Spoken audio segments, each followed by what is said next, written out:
லண்டனில் double cream வாங்கியிருந்தேன். அதுலேருந்து தான் இப்போ நான் பட்டர் பண்ண போகிறேன். எப்போல்லாம் ஆஃபர் வருதோ அப்போ தான் நான் எடுத்துக்கிறது. நான் மிக்சியிலேயே பெரிய ஜார் இருக்குங்கல்லங்க, அதையே பயன்படுத்திக்கிறது. கொஞ்சமாக டபுள் க்ரீம், அது கூட தண்ணி சேர்த்து இது மாதிரியே பண்ணிக்கிட்டே வந்தோன்னா ஒரு ஸ்டேஜுக்கு அப்புறம் இந்த மாதிரி மிக்சி பயங்கரமாக ஆடும். அதுதான் நமக்கு இண்டிகேஷனே. நல்ல பட்டர் வந்து நல்ல வாசனையாக இருக்கும். திரண்டு வர பட்டர் நல்ல கோல்டு வாட்டரில் போடணும். செக் பண்ணாமல் ஃபஸ்ட்டு எடுத்துகிட்டு லைட்டாக வார்ம் வாட்டராக ஆகிடுச்சு.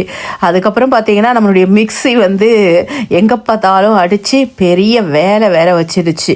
இது நல்ல டைம் கன்சியூமிங் ப்ராசஸ் மாதிரி தான் நமக்கு தெரியும். இதில் கிடைக்கிற பட்டர் மில்கை கூட நம்ம தூக்கி போடக்கூடாதுங்க. அதை எடுத்து வச்சுன்னு வச்சுக்கோங்களேன், அதில் சூப்பராக சமைக்கலாம். நான் அது உங்களுக்கும் அந்த ரெசிபி நான் என்னென்னு போடுறேன். நான் எல்லா விதமான குக்கிங்க்கு கூட பயன்படுத்திக்கலாம். நல்ல கோல்டு வாட்டரில் இந்த மாதிரி போட்டு பிசையும் பொழுது அந்த buttermilk, excess buttermilk அதெல்லாம் தனியாக வந்து இந்த மாதிரி பிளாக்காக வரும். இதில் சால்ட்டு சேர்ப்பாங்க. நான் எப்போவுமே அன்சால்ட்டடாக யூஸ் பண்ணுறது.